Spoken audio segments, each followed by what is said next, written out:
നമസ്തേ. എല്ലാവർക്കും ആത്മനമസ്കാരം. ഇന്നത്തെ നമ്മുടെ സത്സംഗം ആരംഭിക്കുകയാണ്. ഈ ഒരു കർമ്മത്തെ ആ സർവേശ്വരൻ്റെ പാദങ്ങളിൽ അർപ്പിച്ചുകൊണ്ട് നമുക്ക് ആരംഭിക്കാം. ഭാഗവതം പറയാനും കേൾക്കാനുമുള്ള അനുഗ്രഹവും അനുവാദവും നൽകണേശ്വര. ഓം നമഃ ശിവായ. ഓം ഗും ഗുരുഭ്യോ നമഃ. ഓം നമോ നാരായണായ.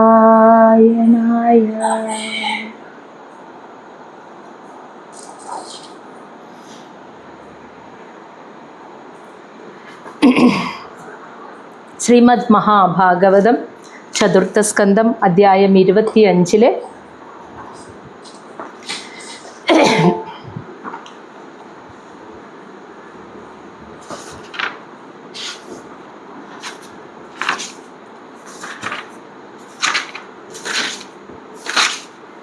അപ്പോൾ നമ്മൾ 40 ശ്ലോകം വരെയാണ് കണ്ടത് അല്ലേ? പുരഞ്ജന രാജാവിൻ്റെ കഥ. നാരദ മഹർഷി പ്രചേതസ്സുകളുടെ പിതാവായ പ്രാചീന ബർഹിസിനെ കാണാൻ ചെല്ലുന്നു. അദ്ദേഹമാണെങ്കിൽ നല്ല നല്ല സുഖജീവിതം, സുഖ സൗകര്യങ്ങൾ, നല്ല പുണ്യമൊക്കെ കിട്ടാൻ വേണ്ടി നിരവധി യാഗങ്ങൾ ഇങ്ങനെ നടത്തിക്കൊണ്ട് പോവുകയാണ്. വേദത്തിൽ പറയുന്ന ഫലേച്ഛ കർമ്മങ്ങൾ ചെയ്ത് ആ യാഗം നടത്തി പുണ്യം നേടി സുഖമായി ഈ ലോകത്തും പരലോകത്തും ജീവിക്കണമെന്ന ആഗ്രഹത്തോടു കൂടി ചെയ്തു പോവുകയാണ്. അപ്പം അദ്ദേഹത്തിനോട് എന്തിനു വേണ്ടിയാണ് ഈ കർമ്മം ചെയ്യുന്നത്? ഇവിടെ ദുഃഖമില്ലാതെ പരമസുഖത്തെ അനുഭവിക്കാൻ വേണ്ടിയാണെങ്കിൽ ഈ ഒരു കർമ്മം കൊണ്ട് അത് സാധ്യമല്ല എന്നിട്ടാണ് അത് മനസ്സിലാക്കി കൊടുക്കാൻ വേണ്ടി പുരഞ്ജന രാജാവിൻ്റെ കഥ പറയാണ്. പുരഞ്ജന രാജാവ് കൊട്ടാരവും എല്ലാ സുഖങ്ങളും ഉണ്ടായിട്ടും അതൊരു സാങ്കല്പിക കഥയാണ് കേട്ടോ. ആ കഥാപാത്രങ്ങൾക്ക് പിന്നീട് ഓരോ തത്വങ്ങളാണ് ആ കഥാപാത്രങ്ങളുടെ രൂപത്തിൽ പറഞ്ഞിരിക്കുന്നത്. ആ തത്വം അവസാനമാണ് പറയുക. എല്ലാ സുഖങ്ങളും കൊട്ടാരവും ഒക്കെ ഉണ്ട്, എന്നിട്ടും അതിലും കൂടുതൽ സുഖം ലഭിക്കുന്ന സ്ഥലം എവിടെയെന്ന് പറഞ്ഞ് ഇങ്ങനെ അന്വേഷിച്ച് നടന്നപ്പോഴാണ് ഹിമാലയത്തിൻ്റെ തെക്കുഭാഗത്തായിട്ട് ഒരു താഴ്വര കണ്ടത്. ആ നഗരം 9 ദ്വാരങ്ങളോടുകൂടി, അതായത് ആ നഗരത്തിലേക്ക് കടക്കാനും പുറത്തേക്ക് പോകാനും 9 കവാടങ്ങൾ, ദ്വാരങ്ങളോട് കൂടിയിട്ടുള്ള വളരെ മനോഹരമായൊരു നഗരം. ആ നഗരത്തിൽ വളരെ സുന്ദരിയായ ഒരു സ്ത്രീയെ കണ്ടുമുട്ടുന്നു. അവളുടെ കൂടെ 10 സേവകന്മാർ സുഹൃത്തുക്കളായിട്ട് കൂടെ ഉണ്ടായിരുന്നു. ആ ഓരോ സുഹൃത്തുക്കളുടെയും കൂടെ 100-ലധികം ഭാര്യമാരും ഉണ്ടായിരുന്നു. അവൾക്ക് മുന്നിലായിട്ട് ഒരു 5 തലയുള്ള സർപ്പം അവളുടെ സംരക്ഷകനായിട്ട് മുന്നിൽ പോകുന്നുണ്ട്. പിന്നെ അവളുടെ ആ സൗന്ദര്യം കണ്ടിട്ട് രാജാവ് അവളെ വിവാഹം കഴിച്ച് ആ നഗരത്തിൽ സുഖമായി ജീവിക്കാൻ ആഗ്രഹിച്ചിട്ട് പുരഞ്ജന രാജാവ് അവളോട് വിവാഹ അഭ്യർത്ഥന നടത്തുകയാണ്. ആ സ്ത്രീ അത് സ്വീകരിക്കുകയും ചെയ്തു. ആ വിവാഹ അഭ്യർത്ഥനയെ സ്വീകരിച്ചു. കാരണം സാധാരണ മനുഷ്യനാണെങ്കിലും ദേവന്മാരാണെങ്കിലും ഋഷികളാണെങ്കിലും പിതൃക്കളാണെങ്കിലും എല്ലാ ജീവസത്തകൾക്കും ക്ഷേമം കിട്ടണമെങ്കിൽ, സുഖം അനുഭവിക്കണമെങ്കിൽ ഒരേ ഒരു ജീവിതമാർഗമേ ഉള്ളൂ. അത് ഗൃഹസ്ഥാശ്രമമാണ്. ഗൃഹസ്ഥാശ്രമ ജീവിതത്തെ, ലൗകിക ജീവിതത്തെ നല്ല രീതിയിൽ പുകഴ്ത്തി പറയുകയാണ് ആ സ്ത്രീ ചെയ്തത്. കാരണം രാജാവ് അത് ആഗ്രഹിച്ചിട്ടാണ് നിൽക്കുന്നത്. അപ്പോൾ ആ ഒരു ലൗകിക ജീവിതത്തെ, ഗൃഹസ്ഥാശ്രമ ജീവിതത്തെ വളരെയധികം ഏറ്റവും നല്ലത്, ക്ഷേമകരം അത് തന്നെ എന്ന് പറഞ്ഞു പുകഴ്ത്തി പറഞ്ഞു. എന്നിട്ട് അങ്ങയോടൊപ്പം ഒരുമിച്ച് ജീവിക്കാൻ ഞാൻ തയ്യാറാണ് എന്ന് തന്നെ അവൾ സമ്മതിക്കുകയും ചെയ്തു. ഇനി നമ്മൾ 41-ാമത്തെ ശ്ലോകത്തിലേക്ക് കടക്കുകയാണ്.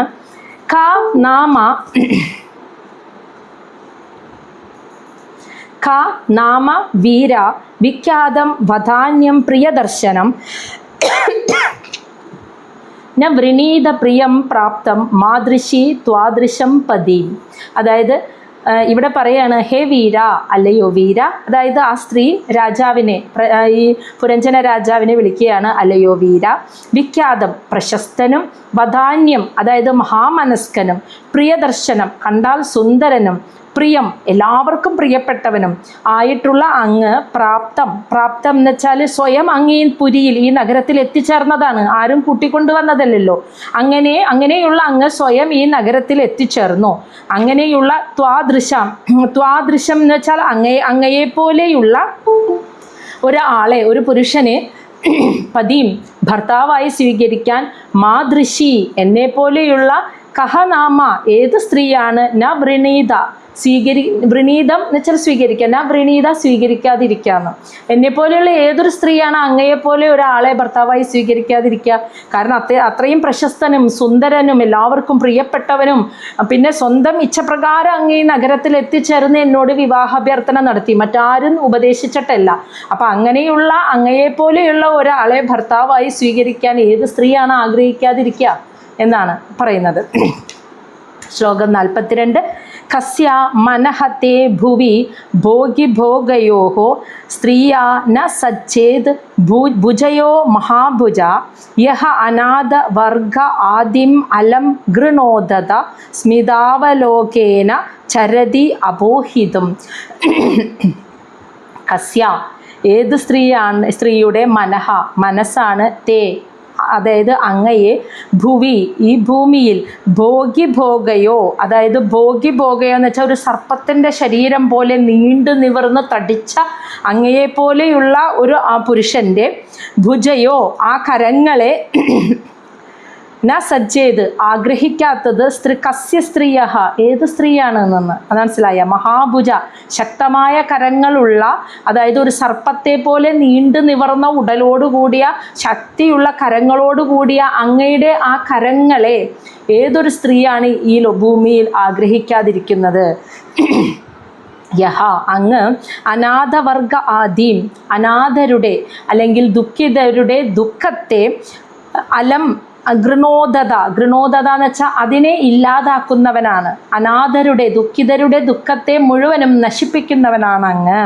അത് എങ്ങനെ? സ്മിതാവലോകനെ മനോഹരമായ ഒരു പുഞ്ചിരിയോടുകൂടി അബോഹിതും അലം എന്ന് വെച്ചാൽ അതിനെ എല്ലാ ദുഃഖങ്ങളെയും അബോഹിതം നശിപ്പിക്കുന്ന അങ്ങ് ചരതി ഈ പുരി മുഴുവൻ ഇങ്ങനെ ചുറ്റിത്തിരിയുന്ന അങ്ങയെപ്പോലെ ഒരാളെ ഭർത്താവായി സ്വീകരിക്കാതിരിക്കാൻ ഒരിക്കലും കഴിയില്ല. അതായത് പൂർണ്ണമായും ഞാൻ അങ്ങയെ ഭർത്താവായി സ്വീകരിക്കുന്നു എന്നാണ് പറഞ്ഞു വരുന്നത്.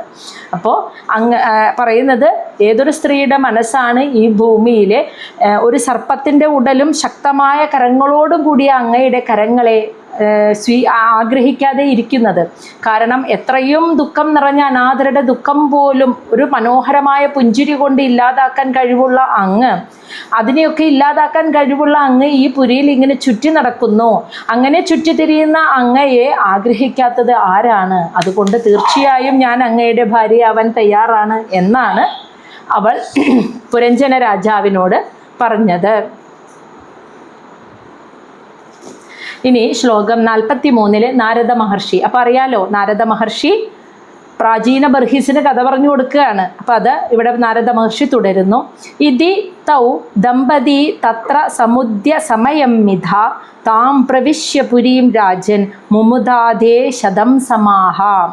ഇതി ഇപ്രകാരം തൗ അവർ രണ്ടുപേരും ദമ്പതി ഭാര്യാഭർത്താക്കന്മാരായിട്ട് തത്ര അവിടെ ആ നഗരത്തിൽ സമുദ്യ എന്ന് വെച്ചാൽ തുല്യ താല്പര്യത്തോടെ തുല്യ ഉത്സാഹത്തോടു കൂടിയിട്ട് സമയം എന്ന് വെച്ചാൽ ഒരാൾ മറ്റേയാളെ പൂർണ്ണമായും അംഗീകരിച്ചുകൊണ്ട് മിത പരസ്പരം. അപ്പോൾ ഒരാൾ മറ്റൊരാളെ പൂർണ്ണമായും പരസ്പരം അംഗീകരിച്ച് തുല്യ ഉത്സാഹത്തോടു കൂടി ആ മനോഹരമായ നഗരത്തിൽ അവർ രണ്ടുപേരും ഇങ്ങനെ ഒരു ദമ്പതികളായിട്ട് ഭാര്യാഭർത്താക്കന്മാരായി ജീവിക്കാൻ തുടങ്ങി.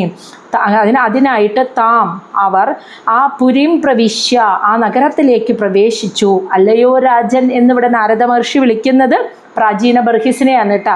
ഹേ രാജൻ, അങ്ങനെ അവർ ഒരുമിച്ച് ആ നഗരത്തിൽ ജീവിക്കാൻ തുടങ്ങി. മുമുദാദേ വളരെ സന്തോഷത്തോടെ ജീവിച്ചു. ശതം സമാഹ 100 വർഷം അവർ ആ നഗരത്തിൽ വളരെ സന്തോഷത്തോടു കൂടി അങ്ങനെ ജീവിച്ചു. ഇനി കുറേശ്ശെ നമുക്ക് മനസ്സിലാക്കാൻ പറ്റും. അതായത് ശ്ലോകം 44 ഉപഗീയമാനഃ ലളിതം തത്ര തത്ര ച ഗായകൈഃ ക്രീഡൻ പരിവൃതഃ സ്ത്രീഭിഃ ഹൃദിനി ആവിശത് ശുചൗ. അപ്പോൾ ഉപഗീയമാനഃ പാടി പുകഴ്ത്തപ്പെടുക, ലളിതം വളരെ മനോഹരമായ, ഗായകൈഃ അപ്പം ഗായകന്മാരാൽ സ്തുതിപാഠകന്മാരാൽ വളരെ മനോഹരമായ സ്തുതികൾ കൊണ്ട് പാടി പുകഴ്ത്തപ്പെട്ടും ക്രീഡൻ നല്ല സന്തോഷത്തോടെ കളിച്ചും ചിരിച്ചും സ്ത്രീഭിഹി പരിവൃത തോഴിമാരാൽ ചുറ്റപ്പെട്ടും അവരങ്ങനെ ഒരുമിച്ച് ആ നഗരത്തിൽ ജീവിച്ചു. ഇനി അവിശദ് ശുചൗ എന്ന് വെച്ചാൽ വേനൽക്കാലം വന്നപ്പോൾ ചൂട് കൂടി. അപ്പോൾ അവർ ഹ്രദിനി നദിയിലേക്ക് ഇറങ്ങിയും ഇതേപോലെ തോഴിമാരോടൊപ്പം വളരെ സന്തോഷത്തോടു കൂടി ജീവിച്ചു എന്നർത്ഥം. അപ്പോൾ സ്തുതിപാഠകന്മാരാൽ മനോഹരമായ സ്തുതികൾ പാടിക്കൊണ്ട് പുകഴ്ത്തിയിട്ടും നല്ല രീതിയിൽ സന്തോഷിച്ചും കളിച്ചും ചിരിച്ചും വേനൽക്കാല ചൂടിനെ നേരിടാൻ നദിയിലിറങ്ങിയും ഇതേ സന്തോഷത്തോടു കൂടി 100 വർഷം അവരങ്ങനെ ആ പുരിയിൽ ജീവിച്ചു. ഇനി ശ്ലോകം 45.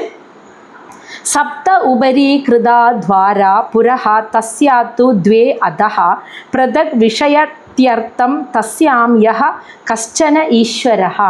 അതായത് ഇനി ആ നഗരത്തിനെ കുറിച്ചാണ് പറയുന്നത് കേട്ടോ. ശ്രദ്ധിച്ചാൽ നമുക്ക് മനസ്സിലാവും. ഈ നഗരത്തിൻ്റെ വർണ്ണന പറഞ്ഞപ്പോൾ ആദ്യം തന്നെ പറഞ്ഞിരുന്നു ഈ പുരിക്ക് 9 കവാടങ്ങളാണ്. കവാടം എന്ന് വെച്ചാൽ ആ പുരി അല്ലെങ്കിൽ നഗരത്തിലേക്ക് പ്രവേശിക്കാനും അതിൻ്റെ ഉള്ളിൽ നിന്നും പുറത്തേക്ക് കടക്കാനുമായിട്ട് 9 കവാടങ്ങൾ അല്ലെങ്കിൽ ദ്വാരങ്ങൾ എന്ന് പറയാം ആണുള്ളത്. ഇനി അതെവിടെയൊക്കെയാണെന്നാണ് പറയുന്നത്. സപ്തം അതിൽ 7 ഉപരി അതായത് മുകളിലാണെന്ന്. ദ്വാരഹ 7 ദ്വാരങ്ങൾ പുരഹ ആ നഗരത്തിൻ്റെ മുകളിലാണ് സ്ഥിതി ചെയ്യുന്നത്. കൃത്വ എന്ന് വെച്ചാൽ ഉണ്ടാക്കിയിരിക്കുന്നത്. അപ്പം 9 ദ്വാരങ്ങളിൽ 7 ദ്വാരങ്ങൾ ഈ നഗരത്തിൻ്റെ മുകളിലാണ് ഇരിക്കുന്നത്. ഇനി തസ്യാഹാത്തു ഇനി അതുകൂടാതെ അധഃ ദ്വേ ആ നഗരത്തിൻ്റെ താഴെ 2 ദ്വാരങ്ങളുമുണ്ട് എന്ന്. അപ്പം നഗരത്തിൻ്റെ മുകളിൽ 7 ദ്വാരങ്ങളും താഴെ 2 ദ്വാരങ്ങളും അങ്ങനെ 9 ദ്വാരങ്ങളാണ് ഈ നഗരത്തിലേക്ക് കടക്കാനും പുറത്തു പോകാനായിട്ട് ഉള്ളത്. പൃഥക് വിഷയത്യർത്ഥം അതായത് വെവ്വേറെ അല്ലെങ്കിൽ വ്യത്യസ്തമായ സ്ഥലങ്ങളിലേക്ക് പോകാനും വരാനുമുള്ള കവാടങ്ങൾ ദ്വാരങ്ങളാണത്. തസ്യ അതിലൂടെ യഹ ആരാണോ കശ്ചന ഈശ്വരഃ എന്ന് വെച്ചാൽ ആ പുരിയുടെ അധിപൻ ആരാണോ ആ നഗരത്തിൻ്റെ അധിപൻ ആരാണോ ആ ആള് ആ നഗരത്തിലേക്ക് കടന്നു വരുന്നതും പുറത്തേക്ക് പോകുന്നതും ഈ ദ്വാരങ്ങളിലൂടെയാണെന്ന് കേൾക്കുമ്പോൾ തന്നെ മനസ്സിലാവുന്നുണ്ടല്ലോ അല്ലേ. ആ നഗരത്തിന് 9 ദ്വാരങ്ങൾ, മുകളിൽ 7 ദ്വാരം, താഴെ 2 ദ്വാരം. ആ നഗരത്തിൻ്റെ അധിപനായിട്ടുള്ള ആള് ആ നഗരത്തിൻ്റെ ഉള്ളിലേക്ക് കടക്കുന്നത് ആ നഗരത്തിൻ്റെ ഉള്ളിൽ നിന്ന് പുറത്തേക്ക് വന്നിട്ട് പല സ്ഥലങ്ങളിലേക്കും പോകുന്നത് ഈ 9 ദ്വാരങ്ങളിലൂടെയാണെന്ന്. അധിപനായിട്ടുള്ള ആള് നഗരത്തിൻ്റെ പുറത്തേക്ക് കടന്നു വന്ന് മറ്റു പല സ്ഥലങ്ങളിലേക്കും പോകുന്നത് ഈ 9 ദ്വാരങ്ങളിലൂടെയാണ് എന്നാണ് പറയുന്നത്. അപ്പം ഇപ്പം നഗരത്തിൻ്റെ അധിപനായിട്ടിരിക്കുന്നത് പുരഞ്ജന രാജാവ്. ശ്ലോകം 46. പഞ്ചദ്വാരഃ തു പൗരസ്യ ദക്ഷിണ ഏക തഥാ ഉത്തര പശ്ചിമേ ദ്വേ അമൂഷാം തേ നാമാനി നൃപവർണ്ണയേ. ഇനി അപ്പം മുകളിൽ 7 ദ്വാരങ്ങളുണ്ടെന്ന് പറഞ്ഞില്ലേ, അതിൽ പഞ്ചദ്വാര ആദ്യത്തെ 5 ദ്വാരങ്ങൾ പൗരസ്ത്യ ഈ നഗരത്തിൻ്റെ കിഴക്കുഭാഗത്താണെന്ന്. അപ്പം ആദ്യത്തെ മുകളിലെ 7 ദ്വാരങ്ങളിൽ ആദ്യത്തെ 5 ദ്വാരങ്ങൾ ഈ നഗരത്തിൻ്റെ കിഴക്കുഭാഗത്താണ്. ഇനി ഏക ദക്ഷിണ ഒരു ദ്വാരം ദക്ഷിണ ഭാഗത്തും തഥാ അതുപോലെ ഉത്തരം എന്ന് വെച്ചാൽ വടക്ക് ഒരു ദ്വാരം വടക്കു ഭാഗത്തും. അപ്പം മുകളിൽ 7 ദ്വാരങ്ങളിൽ ഉള്ളതിൽ 5 എണ്ണം കിഴക്ക് ഭാഗത്താണ് ഈ നഗരത്തിൻ്റെ പുരിയുടെ കിഴക്കു ഭാഗത്തും, ഒരു ദ്വാരം തെക്കു ഭാഗത്തും ഒരു ദ്വാരം വടക്കു ഭാഗത്തുമാണ് ഉള്ളത്. ഇനി പശ്ചിമേ ദ്വേ അതായത് പടിഞ്ഞാറ് ഭാഗത്തായിട്ട് 2 ദ്വാരങ്ങളുണ്ട്. അമൂഷാം ഈ ദ്വാരങ്ങളിലൂടെ തേ അങ്ങേക്ക് നാമാനി എന്ന് വെച്ച പേരുകൾ നൃപ അല്ലയോ പ്രാചീന ബർഹീസ് രാജാവേ വർണ്ണയേ ഈ ദ്വാരങ്ങളുടെ ഒക്കെ പേരുകൾ കൂടി ഞാൻ അല്ലയോ രാജാവേ അങ്ങേക്ക് വർണ്ണിച്ചു തരാം. ഇതാണ് നാരദ മഹർഷി പറഞ്ഞത്. ഈ നഗരത്തിന് 9 ദ്വാരങ്ങളിൽ 7 എണ്ണം മുകളിലും 2 എണ്ണം താഴെയും. ഇതിലെ മുകളിലുള്ള 7 എണ്ണത്തിൽ ആദ്യത്തെ 5 എണ്ണം കിഴക്ക് ദിക്കിലും 1 എണ്ണം തെക്കും 1 എണ്ണം പടിഞ്ഞാറും. അപ്പോൾ മുകളിലെ 7 ദ്വാരം കഴിഞ്ഞു. 1 എണ്ണം തെക്കും 1 എണ്ണം വടക്കും. ഇനി താഴെയുള്ള 2 ദ്വാരങ്ങൾ എന്ന് പറയുന്നത് പടിഞ്ഞാറാണ്. ഈ നഗരത്തിൻ്റെ പടിഞ്ഞാറ് ഭാഗത്താണ് സ്ഥിതി ചെയ്യുന്നത്. ഇനി ഓരോ ദ്വാരങ്ങൾക്ക് ഓരോ പേരുകളുണ്ട്, അത് പറഞ്ഞു തരാമെന്നാണ് നാരദ മഹർഷി പറയുന്നത്. ശ്ലോകം 47. ഗദ്യോധ ആവിർമുഖി ച പ്രാക് ദ്വാരൗ ഏകത്ര നിർമ്മിതേ വിഭ്രാജിതം ജനപദം യാതി താഭ്യാം വ്യോമത്സഖഃ. ഗദ്യോത ആവിർമുഖി, ഗദ്യോത എന്നും ആവിർമുഖി എന്നും പേരുള്ള 2 ദ്വാരങ്ങൾ. അപ്പോൾ ഓരോ 9 ദ്വാരങ്ങൾക്കും പേരുണ്ടല്ലോ. അപ്പോൾ ഗദ്യോതം എന്നും ആവിർമുഖി എന്നും പേരുള്ള ദ്വാരം എന്ന് വെച്ചാൽ 2 ദ്വാരങ്ങൾ. പ്രാഗ്, കിഴക്കുഭാഗത്ത് 5 ദ്വാരങ്ങൾ ഉണ്ടെന്ന് പറഞ്ഞിരുന്നല്ലോ. അതിൽ 2 എണ്ണത്തിൻ്റെ പേരാണ് പറഞ്ഞത്. കിഴക്കുഭാഗത്തുള്ള ദ്വാരവും പ്രാഗ് ദ്വാരവും എന്ന് വെച്ചാൽ കിഴക്കുഭാഗത്തുള്ള 2 ദ്വാരങ്ങളുടെ പേരാണ് ഗദ്യോത ആവിർമുഖി. ഇത് ഏകത്ര നിർമ്മിതേ, ഒരേ സ്ഥലത്താണ് നിർമ്മിക്കപ്പെട്ടിരിക്കുന്നത് എന്ന് മനസ്സിലായ. ഒരേ സ്ഥാനത്താണ് നിർമ്മിച്ചിരിക്കുന്നത്. കിഴക്കോട്ടാണ് ഈ ദ്വാരങ്ങൾ. ഈ 2ൻ്റെയും പേര് ഗദ്യോത എന്നും ആവിർമുഖി എന്നും. വിഭ്രാജിതം ജനപദം, വിഭ്രാജിതം എന്ന സ്ഥലത്തേക്ക് യാത്ര ചെയ്യുന്നത്. താഭ്യാം ഈ വഴിയിലൂടെ. ഭ്യൂമത് സഖ, ഭ്യൂമത്ത് ഭ്യൂമൻ എന്ന് പേരുള്ള സഖ എന്ന് പറഞ്ഞാൽ സുഹൃത്ത്. അപ്പോൾ ഈ പുരഞ്ജന രാജാവിൻ്റെ ഭാര്യയ്ക്കാണല്ലോ സേവകന്മാരുള്ളത്, അറിയാലോ. ആ സ്ത്രീ വരുമ്പോൾ തന്നെ 10 സേവകന്മാർ കൂടെ ഉണ്ടായിരുന്നു എന്ന് പറഞ്ഞില്ലേ. അപ്പോൾ ഭാര്യയുടെ സേവകന്മാരിൽ ഒരാളുടെ പേരാണ് ഭ്യൂമൻ. ഭ്യൂമൻ എന്ന ആ സേവകൻ ഇപ്പോൾ പുരഞ്ജന രാജാവിൻ്റെയും സേവകനാണല്ലോ. അപ്പോൾ ഭ്യൂമൻ എന്ന പേരുള്ള ആ സേവകനോടൊപ്പം പുരഞ്ജന രാജാവ് ഈ കിഴക്കുഭാഗത്ത് കാണുന്ന ഗദ്യോതം എന്നും ആവിർമുഖി എന്നും പേരുള്ള 2 ദ്വാരങ്ങളിലൂടെ പുറത്തേക്ക് പോകുന്നു. എവിടേക്കാണ് പോകുന്നത്? വിഭ്രാജിതം എന്ന സ്ഥലത്തേക്ക്. വിഭ്രാജിതം എന്ന സ്ഥലത്തേക്ക് രാജാവ് യാത്ര ചെയ്യുമ്പോൾ കൂടെ കൊണ്ടുപോയത് ഭ്യൂമൻ എന്ന സേവകനെയാണ്.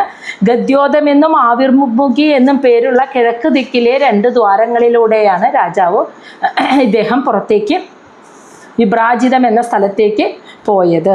ഇപ്പോൾ കേൾക്കുമ്പോൾ അറിയാലോ അല്ലേ.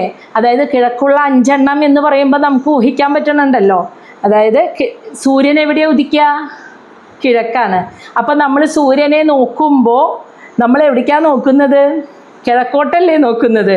അപ്പോൾ കിഴക്ക് ദിക്കിൽ നിൽക്കുന്ന പ്രധാനപ്പെട്ട ആ 2 ദ്വാരങ്ങൾ എന്ന് പറയുന്നത് ഒരേ സ്ഥാനത്തിരിക്കുന്നത്, ഒരേപോലെ ഇരിക്കുന്നതെന്ന് പറയുമ്പോൾ അത് 2 കണ്ണാണ് അല്ലേ. അത് നമുക്ക് ഊഹിക്കാം.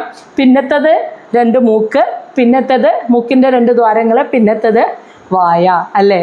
ഇനി തെക്കും പടിഞ്ഞാറും തെക്കും വടക്കും ഇരിക്കുന്നത് 2 കാതുകളായിരിക്കും അല്ലല്ലോ. അതൊക്കെ മനസ്സിലാക്കാൻ പറ്റുന്നുണ്ടല്ലോ. ഇനി ശ്ലോകം 48. നാളിനീ ച പ്രാക് ദ്വാരൗ ഏകത്ര നിർമ്മിതേ അവധൂത സഖത്യാഭ്യാം വിഷയം യാതി സൗരഭം. നളിനി എന്നും നാളിനി എന്നുമുള്ള കിഴക്ക്, പ്രാഗ് ദ്വാരൗ എന്ന് വെച്ചാൽ കിഴക്കുള്ള മറ്റ് 2 ദ്വാരങ്ങൾ ഏകത്ര നിർമ്മിതേ. അപ്പം 2 മൂക്കാണ്. അത് ഒരേ സ്ഥാനത്ത് ഒരേപോലെ സ്ഥിതി ചെയ്യുന്നു, നിർമ്മിച്ചിരിക്കുന്നു. നളിനി എന്നും നാളിനി എന്നും പേരുള്ള കിഴക്കോട്ട് തന്നെയുള്ള, കിഴക്ക് ദിക്കിൽ തന്നെയുള്ള 2 ദ്വാരങ്ങൾ. ഇനി അവധൂത സഖ, അവധൂതൻ എന്ന സഖാവിനോടൊപ്പം ഈ വഴിയിലൂടെയാണ് വിഷയം യാതി സൗരഭം. അതായത് വിഷയം എന്ന് വെച്ചാൽ വഴിയിലൂടെ, യാതി എന്ന് വെച്ചാൽ യാത്ര ചെയ്യുന്നു, സൗരഭം എന്ന ദേശത്തിലേക്ക്. സൗരഭം വിഷയം, സൗരഭം എന്ന ദേശത്തിലേക്ക് ഈ പുരഞ്ജന രാജാവ് അവധൂതൻ എന്ന സഖാവിനോടൊപ്പം പോയത് ഈ നളിനി നാളിനി എന്ന 2 ദ്വാരങ്ങളിലൂടെ കടന്നിട്ടാണ്. ഇനി ഒരു ദ്വാരം കൂടി ഉണ്ട് കിഴക്കോട്ട് അല്ലേ. അപ്പോൾ അതാണ് പറയുന്നത് ശ്ലോകം 49. മുഖ്യാനാമ പുരസ്താദ് ദ്വാ തയാ ആഭണ ബഹൂദനൗ വിഷയൗ യാതി പുരരാട് രസജ്ഞ വിപണ അന്വിതഃ. മുഖ്യാനാമ, മുഖ്യൻ എന്ന് പേരുള്ള പുരസ്താദ്, കിഴക്കുഭാഗത്ത് തന്നെയുള്ള ഒരു ദ്വാരം കൂടി ഉണ്ടെന്ന്. കിഴക്ക് ഭാഗത്തെ 5ാമത്തെ ദ്വാരത്തിൻ്റെ പേര് മുഖ്യൻ എന്നാണ്. തയാ അതിലൂടെ ആഭണം എന്നും ബഹുദനൗ എന്നും പേരുള്ള 2 വിഷയൗ യാതി പുരരാട്, വിഷയൗ എന്ന് വെച്ചാൽ ദേശങ്ങളിലേക്ക്, യാതി യാത്ര പോയി എന്ന്. പുരരാട് എന്ന് വെച്ചാൽ ആ പുരത്തിൻ്റെ അധിപനായിട്ടുള്ള, ഇപ്പോഴത്തെ അധിപൻ ഇപ്പോൾ പുരഞ്ജന രാജാവല്ലേ, പുരഞ്ജന രാജാവ്. രസജ്ഞ വിപണ അന്വിത, രസജ്ഞൻ വിപണൻ എന്നീ സുഹൃത്തുക്കളോടൊപ്പം.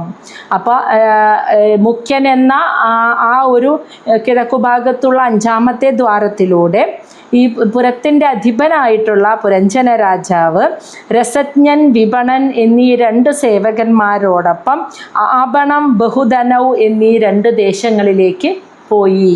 മനസ്സിലായ? പോയി വരാറുള്ളത് ആ വഴിയിലൂടെയാണെന്ന്. ഇനി ശ്ലോകം 50. അപ്പോൾ കിഴക്ക് ഭാഗത്തുള്ള 5 ദ്വാരങ്ങളുടെ പേരും രാജാവ് അതിലൂടെ ഏതൊക്കെ സ്ഥലത്തേക്കാണ് പോയി വന്നിരുന്നത് എന്നും പറഞ്ഞു. ശ്ലോകം 50.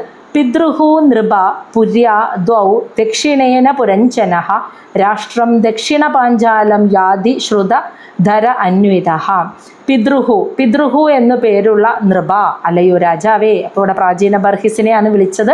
പിതൃഹു എന്നു പേരുള്ള പുര്യ, ആ പുരിയുടെ, ആ നഗരത്തിൻ്റെ മറ്റൊരു ദ്വാരമുണ്ട്. അത് ദക്ഷിണേന, തെക്കുഭാഗത്തുള്ള ഒരൊറ്റ ദ്വാരമേ ഉള്ളൂ. അതിൻ്റെ പേര് പിതൃഹു. അതിലൂടെ പുരഞ്ജന രാജാവ് രാഷ്ട്രം ദക്ഷിണ പഞ്ചാലം, തെക്കുഭാഗത്തുള്ള പഞ്ചാലം എന്ന സ്ഥലത്തേക്ക് യാതി പോയിരുന്നു. ശ്രുതധരൻ അന്വത, ശ്രുതധരൻ എന്ന സേവകനോടൊപ്പം. മനസ്സിലാവുണ്ടല്ലോ അല്ലേ? അപ്പോൾ ഈ പുരിയുടെ ദക്ഷിണ ഭാഗത്ത് ഒരേ ഒരു ദ്വാരം, പിതൃഹു എന്നുള്ള ദ്വാരം. അതിലൂടെ പുരഞ്ജന രാജാവ് ശ്രുതധരൻ എന്ന സേവകനോടൊപ്പം പാഞ്ചാലം എന്ന ദേശത്തേക്ക് പോയിരുന്നു. ഇനി ശ്ലോകം 51. അപ്പോൾ ദക്ഷിണ ഭാഗം കഴിഞ്ഞു. ഇനി വടക്കു ഭാഗത്ത് ഒരു ദ്വാരം കൂടിയുണ്ട്. ദേവഹു നാമ പുര്യ ദ്വാ ഉത്തരേണ പുരഞ്ജനഃ രാഷ്ട്രം ഉത്തര പഞ്ചാലം യാതി ശ്രുതധര അന്വിതഃ. ദേവഹു എന്ന് പേരുള്ള ദ്വാ പുര്യ, അതായത് ആ പുരിയുടെ ഒരു ദ്വാരം ഉത്തരേണ വടക്കു ഭാഗത്തുണ്ട്. അതിലൂടെ, ആ ദ്വാരത്തിലൂടെ പുരഞ്ജന രാജാവ് രാഷ്ട്രം എന്നുവെച്ചാൽ ദേശം, ഉത്തര പഞ്ചാലം എന്ന ദേശത്തേക്ക് യാതി പോയിരുന്നു. ശ്രുതധര അന്വിത, ശ്രുതധരൻ എന്ന സേവകനോടൊപ്പം പുരഞ്ജന രാജാവ് വടക്കു ഭാഗത്തുള്ള ദേവഹു എന്ന് പേരുള്ള ദ്വാരത്തിലൂടെ പോന്നിരുന്നു. ഇനി ശ്ലോകം 52. അപ്പോൾ എത്ര എണ്ണം കഴിഞ്ഞു? മുകളിലുള്ള 7 ദ്വാരങ്ങളും കഴിഞ്ഞു. ഇനി താഴെ, നഗരത്തിൻ്റെ താഴെ ഭാഗത്ത് 2 ദ്വാരങ്ങളുണ്ടെന്ന് പറഞ്ഞു. അത് പടിഞ്ഞാറ് ഭാഗത്താണ് സ്ഥിതി ചെയ്യുന്നത്. അതാണ് പറയുന്നത് ശ്ലോകം 52. ആസുരീ നാമ പഞ്ചാത് ദ്വാസ്തയാ യാതി പുരഞ്ജനഃ ഗ്രാമകം നാമ വിഷയം ദുർമദേന സമന്വിതഃ. ആസുരി എന്ന് പേരുള്ള പടിഞ്ഞാറ് ഭാഗത്തുള്ള ഒരു ദ്വാരം, തയാ അതിലൂടെ യാതി പോയിരുന്നു പുരഞ്ജന രാജാവ്. ഗ്രാമകം എന്ന നാമവിഷയം, ഗ്രാമകം എന്ന് പേരുള്ള വിഷയം എന്ന് വെച്ച ദേശത്തേക്ക് ദുർമദേന സമന്വിത, ദുർമദൻ എന്ന സേവകന്റെ അകമ്പടിയോടുകൂടി പുരഞ്ജന രാജാവ് ഗ്രാമകം എന്ന് പേരുള്ള ദേശത്തേക്ക് ആസുരി എന്ന പേരിൽ പടിഞ്ഞാറ് ഭാഗത്ത്, ഈ പുരിയുടെ താഴെയായിട്ട് ആസുരി എന്ന് പേരുള്ള ദ്വാരത്തിലൂടെ പോയിരുന്നു എന്ന. ഇനി ശ്ലോകം 53. നിർഹൃതി നാമ പശ്ചാത് ദ്വാസ്തയാ യാതി പുരഞ്ജനഃ വൈശസം നാമ വിഷയം ലുബ്ധകേന സമന്വിതഃ. നിർഹൃതി എന്ന പേരുള്ള പശ്ചാത്ത്, പടിഞ്ഞാറ് ഭാഗത്ത് തന്നെയുള്ള രണ്ടാമത്തെ ദ്വാരത്തിലൂടെ, അതിലൂടെ യാതി പോയിരുന്നു പുരഞ്ജന രാജാവ്. വൈശസം നാമ വിഷയം, വൈശസം എന്ന പേരുള്ള ദേശത്തിലേക്ക്. ലുബ്ധകേന സമന്വിതഃ, ലുബ്ധകേനൻ എന്ന സേവകനോടൊപ്പം പുരഞ്ജന രാജാവ് വൈശസം എന്ന സ്ഥലത്തേക്ക് പോയിരുന്നത് നിർഹൃതി എന്ന പേരുള്ള പടിഞ്ഞാറ് ഭാഗത്ത്, ഈ നഗരത്തിൻ്റെ അടിയിലായിട്ട് താഴെ പടിഞ്ഞാറ് ഭാഗത്തുള്ള ദ്വാരത്തിലൂടെയായിരുന്നു. അപ്പോൾ 9 ദ്വാരങ്ങളുടെ പേരും രാജാവ് അതിലൂടെ എവിടേക്കാണ് പോയിരുന്നത് എന്നും അകമ്പടിയായിട്ട് കൂടെ കൂട്ടിയിരുന്നത് ആരൊക്കെയാണെന്നും ഒക്കെ പറഞ്ഞിരുന്നു. ഇനി ശ്ലോകം 54. അന്തൗ അമീഷാം പൗരാണം നിർവാക് പേശസ്കൃതൗ ഉഭൗ അക്ഷണത്വാം അധിപതി സ്ഥാഭ്യാം യാതി കരോതി ച. അന്ധന്മാരായിട്ടുള്ള അമീഷാം, അവരിൽ, പൗരാണം, ആ പുരിയിലെ ഒരുപാട് പൗരന്മാരിൽ അന്ധന്മാരായ 2 പേരുണ്ടെന്ന്, അവർക്ക് കണ്ണ് കാണില്ല. അവരെ നിർവാക്ക് പേശസ്കൃതൗ, നിർവാക്ക് എന്നും പേശസ്കൃതൗ ഉഭൗ എന്നീ 2 എന്നീ ഉപൗ എന്ന് വെച്ചാൽ ഇവർ 2 പേരും. അപ്പോൾ നിർവാക്ക് എന്നും പേശസ്കൃത എന്ന് 2 പേർ. അക്ഷണത്വാം അധിപതി, അക്ഷണത്വാം അധിപതി എന്ന് വെച്ചാൽ അക്ഷണത്വം, കണ്ണുള്ളവരുടെ അധിപതി എന്ന് വെച്ചാൽ ഇവിടെ ഉദ്ദേശിക്കുന്നത് പുരഞ്ജന രാജാവിനെ. താഭ്യാം, ഈ അന്ധന്മാരുടെ സഹായത്തോടുകൂടി യാതി കരോതി ച, പതിവായി, യാതി എന്ന് വെച്ചാൽ പോവുകയും, കരോതി എന്ന് വെച്ചാൽ എല്ലാ പ്രവൃത്തികളും ചെയ്യുകയും ചെയ്തിരുന്നു എന്ന്. അതാരായിരിക്കുന്നു ഊഹിക്കാൻ പറ്റുമോ? നേരത്തെ പറഞ്ഞതൊക്കെ മനസ്സിലായില്ലേ? 9 ദ്വാരങ്ങൾ. ഇനി അന്ധന്മാരായ 2 പേരുടെ സഹായത്തോടെ, 2 സേവകന്മാരുടെ സഹായത്തോടു കൂടി ഈ രാജാവ്, പുരഞ്ജന രാജാവ് പോവുകയും എല്ലാ പ്രവൃത്തികളും ചെയ്യുകയും ചെയ്തിരുന്നു എന്ന്. അതായത് ആരായിരിക്കും ആ രണ്ടുപേരും? കണ്ണ് കാണാതെ ചലിക്കാൻ കഴിയുന്ന രണ്ട് കാലുകൾ അല്ലേ? പോവുകയും അതുപോലെ പ്രവൃത്തികളൊക്കെ ചെയ്യുകയും ചെയ്തിരുന്നു. അവർ അന്ധന്മാരാണ്. അവരുടെ സഹായത്തോടു കൂടി കണ്ണിന് കാണാൻ കഴിയുന്നവരുടെ തന്നെ അധിപതിയായിട്ടുള്ള പുരഞ്ജന രാജാവ്, അത്രയും കാഴ്ചശക്തിയുള്ള രാജാവ്, അന്ധന്മാരായ രണ്ടുപേരുടെ സഹായത്തോടു കൂടിയാണ് എല്ലാ പ്രവൃത്തികൾ ചെയ്യുകയും പോവുകയും വരികയും ഒക്കെ ചെയ്തിരുന്നത് എന്ന്. ഇനി ശ്ലോകം 55. സഹയർഹി അന്തപുര ഗതഃ വിഷുജീന സമന്വിതഃ മോഹം പ്രസാദം ഹർഷം വാ യാതി ജയ ആത്മജ ഉദ്ഭവം. സഹ, ഇതൊക്കെ കഴിഞ്ഞ് ആ പുരഞ്ജനൻ യർഹി, എപ്പോഴാണോ അന്തപുര ഗതഃ, ആ നഗരത്തിൻ്റെ അന്തപുരത്തിലേക്ക് കടന്നു വരുന്നത്, അപ്പോൾ വിഷുജീന സമന്വിത, വിഷുജീനൻ എന്നു പേരുള്ള മുഖ്യ സേവകനോടുകൂടി പുരഞ്ജന രാജാവ് എപ്പോഴാണോ ആ നഗരത്തിൻ്റെ അന്തപുരത്തിലേക്ക് കടന്നു വരുന്നത്, അപ്പോൾ മോഹം, ഒരുപാട് മോഹം ഉണ്ടാകുന്നു, പ്രസാദം, സന്തോഷം, സംതൃപ്തി ഉണ്ടാകുന്നു, ഹർഷം, സന്തോഷം ഉണ്ടാകുന്നു. കാരണം യാതി എന്നുവെച്ചാൽ ഇവയുണ്ടാകുന്നു. കാരണം ജായ ആത്മജ ഉദ്ഭവം, അവിടെ അദ്ദേഹത്തിൻ്റെ ഭാര്യയും മക്കളും ഒക്കെയുണ്ട്. അവരോടുള്ള മമത മൂലം അന്തപുരത്തിലേക്ക് കടന്നു വരുമ്പോൾ പുരഞ്ജന രാജാവിന് വളരെ മോഹവും സംതൃപ്തിയും വളരെ സന്തോഷവും ഒക്കെ മനസ്സിന് അനുഭവിക്കപ്പെടുന്നതിൻ്റെ കാരണം അവിടെ ഭാര്യയും മക്കളും കുടുംബവും ഉണ്ട്. അവരോടുള്ള മമത, മനസ്സിലായ ആ ബന്ധം മൂലം ഈ അനുഭവങ്ങൾ അന്തപുരത്തിലേക്ക് കടന്നു വരുമ്പോൾ ഇതൊക്കെ അനുഭവിക്കാൻ കഴിയുന്നു. ഇനി ശ്ലോകം 56. ഏവം കർമ്മസു സംസക്ത കാമാത്മാ വഞ്ചിത അഭുതഃ മഹിഷീ യത് ഈഹേതി തത് ഏവ അന്വവർത്തതഃ. ഏവം, ഇപ്രകാരം കർമ്മസു, തൻ്റെ എല്ലാ കർമ്മങ്ങളിലും സംസക്ത, വളരെ ആസക്തനായിട്ട്, കാമാത്മാ, അതായത് ആഗ്രഹങ്ങളാൽ അന്ധനായിട്ട്, വഞ്ചിത, വഞ്ചിക്കപ്പെട്ട്, സ്വയം വഞ്ചിക്കപ്പെട്ട്, അഭുത, മടയനായിട്ട്, ഒരു വിഡ്ഢിയായിട്ട് കഴിയുന്ന അദ്ദേഹം, മഹിഷി, തൻ്റെ ഭാര്യ, യത് ഈഹേതി, എന്തൊക്കെയാണോ ആഗ്രഹിക്കുന്നത്, തത് ഏവ, അതിനെയൊക്കെ അനുവർത്തത, അതെല്ലാം അനുസരിച്ചു പോകുന്നു. അപ്പോൾ അവളുടെ അടിമയായി, ആ സ്ത്രീയുടെ അടിമയായിട്ട് പുരഞ്ജന രാജാവ് ഇപ്രകാരം കർമ്മങ്ങളിൽ ആസക്തനായിട്ട് ഓരോന്ന് ഇന്നതൊക്കെ ചെയ്താൽ ഇന്നതൊക്കെ കിട്ടും, അപ്പോൾ അവളെ സന്തോഷിപ്പിക്കാൻ വേണ്ടി ഒരുപാട് കർമ്മങ്ങൾ ചെയ്യുന്നത് പോലെ കർമ്മങ്ങൾ ചെയ്ത് അതിനോടുള്ള ആസക്തി മൂലം കാമാഗ്രഹം കൂടിയിട്ട് വിഡ്ഢിയായിട്ട്, എന്താ പറയുക, സ്വയം വഞ്ചിക്കപ്പെട്ട് ജീവിക്കുന്ന പുരഞ്ജന രാജാവ് ഭാര്യയോടുള്ള സ്നേഹം കൊണ്ട് അവൾ എന്തൊക്കെയാണോ ആഗ്രഹിക്കുന്നത് അതിനെയൊക്കെ അദ്ദേഹം അനുഭവിച്ചു പോന്നു എന്നാണ് പറയുന്നത്.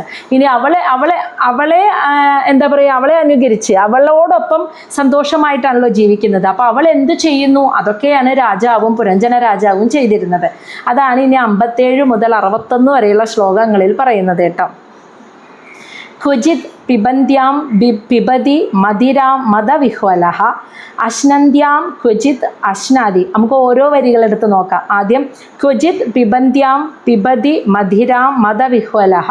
ക്വചിത്, ചില സമയത്ത്, പിബന്ത്യാം, ആ ഭാര്യ, അവള് മദ്യം, അതായത് മദിരാം എന്ന് വെച്ചാൽ മദ്യം, പിബന്ത്യാം, കുടിക്കുമ്പോൾ, പിബതി, രാജാവും മദ്യം കുടിക്കും, മദവിഹ്വലഃ, അങ്ങനെ ലഹരിയിൽ, മദ്യത്തിൻ്റെ ലഹരിയിലാണ് ചില സമയങ്ങളിൽ കഴിഞ്ഞിരുന്നത്. അപ്പം രാജാവ് ചില സമയത്ത് ആ ഭാര്യ മദ്യം കുടിക്കുന്നത് കാണുമ്പോൾ രാജാവും അവളെ അനുകരിച്ച് മദ്യം കുടിക്കും.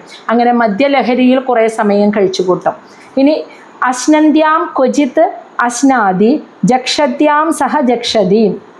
ക്വചിത്, ചില സമയത്ത്, അശ്നന്ത്യാം, അവൾ ഭക്ഷണം കഴിക്കുമ്പോൾ, അശ്നാദി, രാജാവും അവളോടൊപ്പം ഇരുന്ന് അവൾ എന്താണോ കഴിക്കുന്നത് അതും ഭക്ഷണം കഴിക്കും. ജക്ഷദ്യാം സഹ ജക്ഷതി. ജക്ഷദ്യാം എന്ന് വെച്ചാൽ അവൾ ഭക്ഷണം ചവച്ചരയ്ക്കുമ്പോൾ, അപ്പം ഭക്ഷണം അവളെങ്ങനെയാണ് ചവച്ചരച്ചാണ് കഴിക്കുന്നതെങ്കിൽ സഹ ജക്ഷതി, രാജാവും അതേപോലെ ചവച്ചരച്ച് അവളെപ്പോലെ അതേപോലെ അനുകരിച്ച് രാജാവും ചവച്ചരച്ച് അതുപോലെ തന്നെ കഴിക്കുന്നു. ഇനി ക്വചിത് ഗായതി ഗായന്ത്യാം രുദദ്യാം രുദതി ക്വചിത്. ക്വചിത്ത്, ചില സമയത്ത് ഗായന്ത്യാം, അവൾ പാട്ട് പാടുകയായിരിക്കും. അപ്പം രാജാവും ഗായതി, പുരഞ്ജന രാജാവും ഒരുമിച്ച് പാടുന്നു. ഇനി ക്വചിത്ത്, ചില സമയത്ത് അവൾ രുദദ്യാം, അവൾ കരയുകയാണെങ്കിൽ രാജാവും രുദതി, ഒപ്പം കരയുകയാണ് ചെയ്യുന്നത്. ഇനി ക്വചിത് ഹസന്ധ്യാം ഹസതി ജൽപന്ധ്യാം അനുജൽപതി. ക്വചിത് ചില സമയത്ത് ഹസന്ധ്യാം അവൾ ചിരിക്കുകയായിരിക്കും, പുഞ്ചിരിക്കുകയായിരിക്കും. അപ്പം ഹസതി രാജാവും അതുപോലെ തന്നെ ചിരിക്കും. ഇനി ജൽപന്ധ്യാം അവളിങ്ങനെ കുറേ നേരം സംസാരിക്കുകയാണെങ്കിൽ അനുജൽപതി രാജാവും അതിനോടൊപ്പം സംസാരിച്ചു കൊണ്ടിരിക്കുന്നു. ഇനി ക്വചിത് ധാവതി ധാവന്ധ്യാം തിഷ്ടന്ത്യ അനുതിഷ്ഠതി. ചില സമയത്ത് ക്വചിത്ത് ധാവന്ത്യാം എന്ന് വെച്ചാൽ അവൾ അതായത് ഓടുകയാണെങ്കിൽ, ഓടുകയാണെങ്കിൽ രാജാവും അതുപോലെ തന്നെ ധാവതി ഓടുന്നു എന്ന്. ഇനി തിഷ്ടന്ത്യാം അനുതിഷ്ഠതി. ചില സമയത്ത് അവൾ ഒരേ സ്ഥലത്ത് തന്നെ തിഷ്ടന്ത്യ നിൽക്കുക, അതായത് ഒരു സ്ഥലത്ത് തന്നെ നിൽക്കുകയാണെങ്കിൽ രാജാവും അനുതിഷ്ഠതി അവളോടൊപ്പം തന്നെ അവിടെ നിൽക്കുന്നു. ഇനി അനുഷേദേ ശയാനാം അന്വാസ്തേ ക്വചിത് ആസതി. ഇനി അനുഷേദേ ശയാനാം അവൾ ഉറങ്ങുകയാണെങ്കിൽ രാജാവും അനുഷേദേ അവളോടൊപ്പം ഉറങ്ങുന്നു. ഇനി അന്വാസ്തേ ക്വചിത് ആസതി അവൾ അന്വാസ്തേ ചില സമയത്ത് ഇരിക്കുകയാണെങ്കിൽ, ചില സമയത്ത് ക്വചിത്ത് അന്വാസ്തേ അവൾ ഇരിക്കുകയാണെങ്കിൽ രാജാവും ആസതി അവളോടൊപ്പം ഇരിക്കുകയാണ്. ഇനി ക്വചിത്ത് ശ്രോണതി ശൃണ്വന്ത്യാം പശ്യന്ത്യാം അനുപശ്യതി. ചില സമയത്ത് അവൾ കേൾക്കുക, എന്താണോ കേട്ടുകൊണ്ടിരിക്കുന്നത് അത് തന്നെയായിരിക്കും രാജാവും ശൃണ്വന്ത്യാം കേൾക്കുന്നത്.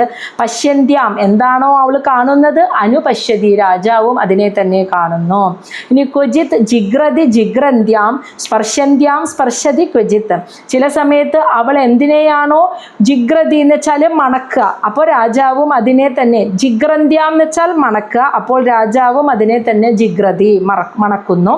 ഇനി സ്പർശന്ത്യാം അവൾ ചില സമയത്ത് എന്തിനെയാണോ സ്പർശിക്കുന്നത്, തൊടുന്നത്, സ്പർശതി രാജാവും അതിനെ തന്നെ തൊടുന്നു. ഇനി ക്വചിത്ത് ശോചതി ജായാം അനുശോചതി ദീനവത്ത്. ചില സമയത്ത് അവൾ ശോചതി കരഞ്ഞുകൊണ്ടിരിക്കുകയാണ്, ദുഃഖിച്ചിരിക്കുകയാണെങ്കിൽ രാജാവും അനുശോചതി അവളോടൊപ്പം ദുഃഖിക്കുന്നു, ദീനവത്ത് ദുഃഖിതനെ പോലെ, സ്വയം ദുഃഖിതനെ പോലെ അവളോടൊപ്പം ദുഃഖിക്കുന്നു. അനുഹൃഷ്യതി ഹൃഷ്യന്താം ചില സമയത്ത് അവൾ ഹൃഷ്യന്താന്ന് വെച്ചാൽ സന്തോഷിക്കുക, വളരെ സന്തോഷത്തോടു കൂടിയാണ് ഇരിക്കുന്നതെങ്കിൽ രാജാവും ഹൃഷ്യതി അവളോടൊപ്പം സന്തോഷിക്കുന്നു. മുദിതാം അനുമോദതേ അവൾ പൂർണ്ണ സംതൃപ്തിയിലാണ് ഇരിക്കുന്നതെങ്കിൽ രാജാവും സംതൃപ്തിയിലിരിക്കുന്നു. പൂർണ്ണമായും അവളുടെ കയ്യിലെ കളിപ്പാവയായിട്ട് രാജാവ് ഇരിക്കുന്നു. അവൾ എന്താണോ ചെയ്യുന്നത് അത് തന്നെ രാജാവും ചെയ്യുന്നു എന്നർത്ഥം. അവൾ കുടിക്കുമ്പോൾ രാജാവും കുടിക്കുന്നു, അവൾ മദ്യമാണെങ്കിൽ രാജാവും മദ്യം കഴിക്കുന്നു, അവൾ ഭക്ഷണം കഴിക്കുകയാണെങ്കിൽ രാജാവും ഭക്ഷണം കഴിക്കുന്നു, അവൾ ഉറങ്ങുമ്പോൾ രാജാവ് ഉറങ്ങുന്നു, അവൾ പാട്ട് പാടുമ്പോൾ രാജാവും പാട്ട് പാടുന്നു, അവൾ ഇരിക്കുമ്പോൾ രാജാവ് ഇരിക്കുന്നു, അവൾ ഓടുമ്പോൾ രാജാവ് ഓടുന്നു, അവൾ സന്തോഷിക്കുമ്പോൾ രാജാവിനും സന്തോഷം, അവൾ നടക്കുകയാണെങ്കിൽ രാജാവിന് എല്ലാം അവളോടൊപ്പം രാജാവ് അവൾ എന്തു ചെയ്യുന്നു അതുപോലെ ചെയ്തുകൊണ്ടേയിരുന്നു എന്ന്. ശ്ലോകം 62. വിപ്രലബ്ധഃ മഹിഷ്യാ ഏവം സർവപ്രകൃതി വഞ്ചിതഃ ന ഇച്ഛൻ അനുകരോതി അജ്ഞഃ ക്ലൈഭ്യാത് ക്രീഡ മൃഗഃ യഥാ. വിപ്രലബ്ധ വശീകരിക്കപ്പെട്ട്, മഹിഷ്യാ ഏവം ഇപ്രകാരം സ്വന്തം ഭാര്യയാൽ വശീകരിക്കപ്പെട്ട്, സർവപ്രകൃതി വഞ്ചിതഃ സർവപ്രകൃതി എല്ലാവരാലും അവളുടെ സേവകന്മാരാലും വഞ്ചിതഃ വഞ്ചിക്കപ്പെട്ടിട്ട്, ന ഇച്ഛൻ ഒരാഗ്രഹവും ഇല്ലെങ്കിൽ പോലും അജ്ഞഃ അജ്ഞാനിയായ പുരഞ്ജന രാജാവ് അനുകരോതി അവരെ അനുകരിക്കുക അല്ലെങ്കിൽ പിന്തുടരുകേണ്ടതായി വന്നു എന്ന്.